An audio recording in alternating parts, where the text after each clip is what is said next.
পাইছো আমি এক ডাঙৰ খবৰ ইউক্ৰেইনৰ পৰা হৈছে এই খবৰ ইউক্ৰেইনত ৰাছিয়ান সেনাই সংবাদমেল পাতি বহুকেইটা তথ্য দাঙি ধৰিছে ৰাছিয়ান সেনাই নিবিচাৰে যুদ্ধ হওক আৰু ৰাছিয়ান সকলেও নিবিচাৰে যুদ্ধ হওক নাইবা ইউক্ৰেইনৰ লোকসকলেও নিবিচাৰে যে যুদ্ধ হওক কেৱল ৰাছিয়াৰ ৰাষ্ট্ৰপতি পুটিনেহে বিচাৰে এই যুদ্ধ হওক ৰাছিয়ান সেনাৰ একাংশ জোৱানে সংবাদমেল পাতি এই মন্তব্য কৰে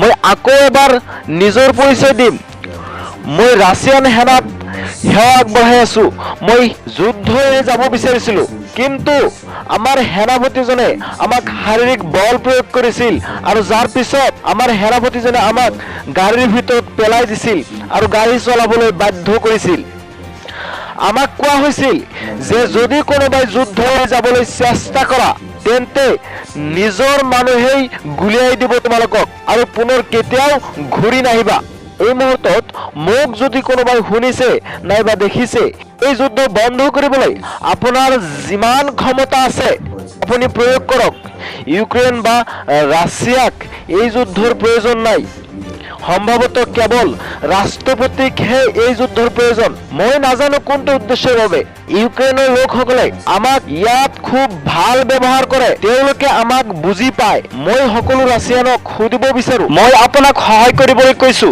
কেৱল যুটীয়া প্ৰচেষ্টাৰ দ্বাৰাহে আমি এই সকলোবোৰ বন্ধ কৰিব পাৰো আৰু এই সকলোবোৰ শেষ হ'ব এইটোৱে আমি বিচাৰো news desk report live TV Bharat Я военнослужащий российской армии. У нас случай был, когда по ходу колонны военнослужащий попытался выйти с машины и покинуть ее, уйти в сторону границы, то командир роты применил к нему физическую силу, после чего закинул его в машину и заставил ехать дальше.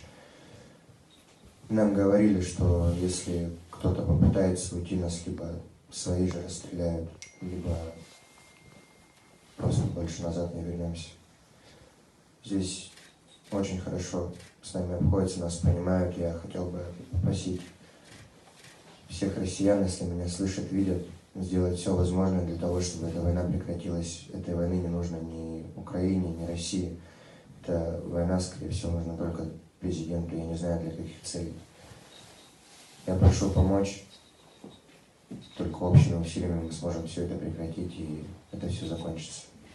У меня все.